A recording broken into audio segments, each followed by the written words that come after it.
ก่อนอื่นก็ทักทายสบายดีบรรดา FC เนาะมีทักแฟน YouTube แฟนเพจเนาะแล้วก็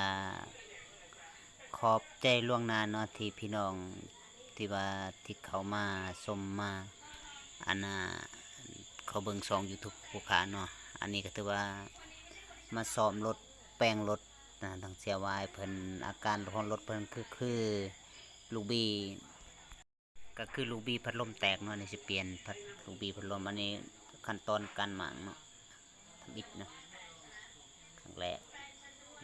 ต้องหมางเสือมันหมดก่อนนี่หลังจากนั้นหมางเสือหมางทั้งน้ำมันนะตอนนี้ทางน้ำมันควรมันเปื้อน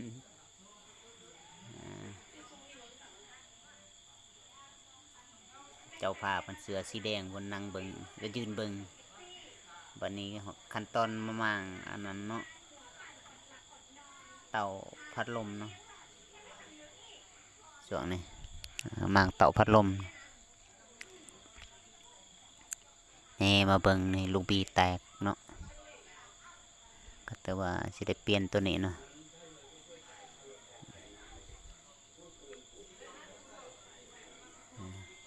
อันเจ้าภาพอะไรเสือสีฟ้านี่เมาแล้วได้หันธรรมดาเด้ลูบีมุนอันนี้เอามาเบิ่งขั้นตอนการประกอบกันการหมางเนาะตอนนี้สเกมแกะละแกะถอดลูกบีออกนะถอดลูกบีตัวมันแตกเปลี่ยนใหม่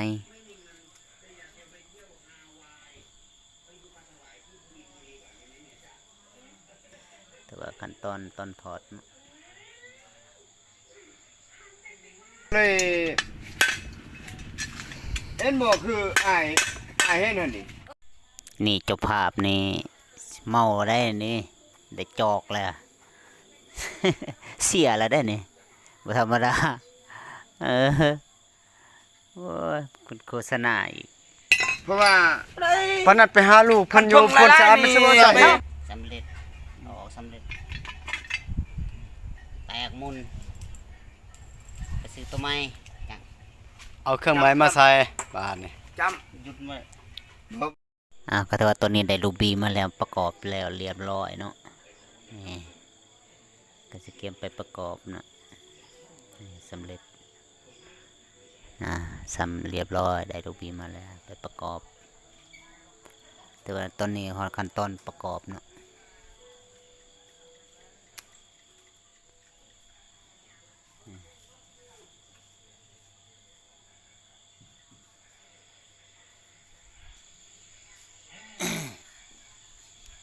ถือว่าประกอบแต่ละขั้นตอนเนาะ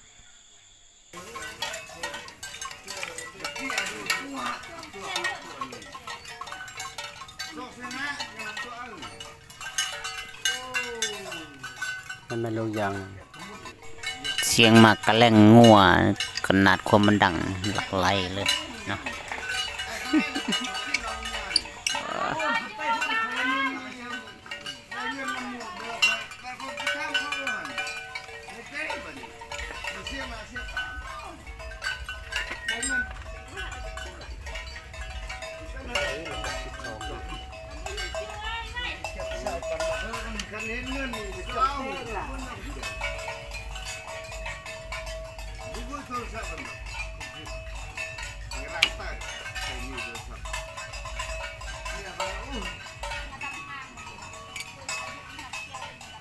บุกกันปรับแต่ฐานเลย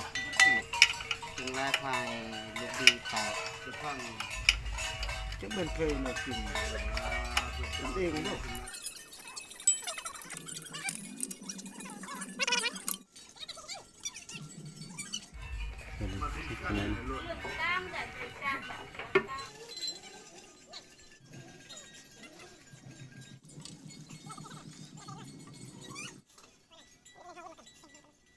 บ่แม่นเบื้องนี้ก็ทำมาคือมันเมื่อนั้นกลับมา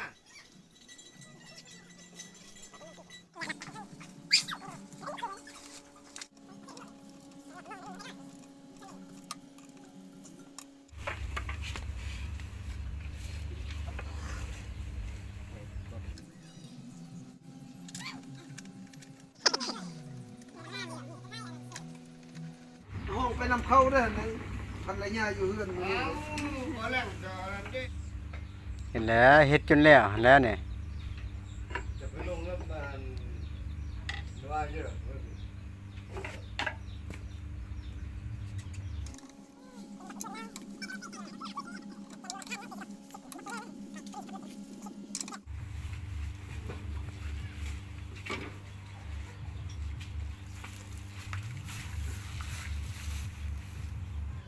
มือเต็มกล้องแล้วเป็นเองขนาดมือใส่ใส่แล้ว มาใส่เห็ดพุ่นกับผม มาต่อบอกชีวิตเขาต่อ ทุกขั้นเตา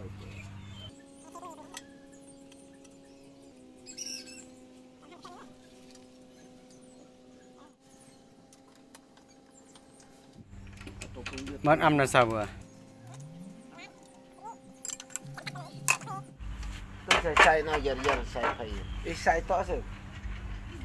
ที่ได้จะเราใส่ใส่เปรี้ยวใส่โอ้ตรงที่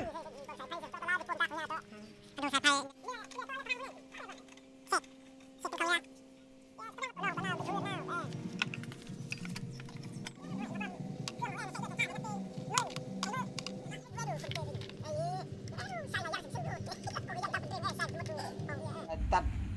อันนั้นท่อเขาเฮ็ดทั่วอยู่หั่น อย่างช่างนะเฮ็ดเขาอีกตัดเงินเอง คือก็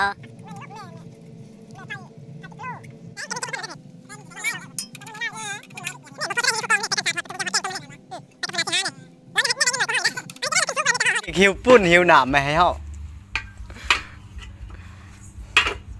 เอาไปหัดจีน เพิ่นชื่อลูกบี้ สิลูกพี่ ลูกบี้พัดลม เอาไปเลยงัว เป็น มา ชั่วโมงถ้าเพิ่น ไปเวใส่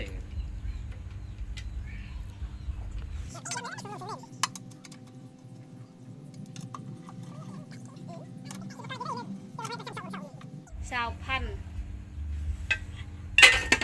ถึงต้มเดียว คือเกา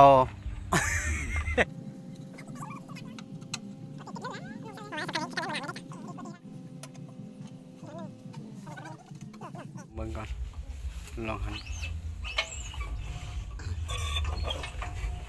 บ่แม่นน้ำบ่อยู่ในรถนี่ เอ้ยเหรอเตี้ยเอาขึ้นตา ขอยาน้ำอยู่นี่นี่ ยืยมา โอ้ยน้ำ จับมือ น้ำมืดโตโหลดลองเบิ่งโหลดหันน้ำมืดโตเออ เสาเป็นนี่มันก็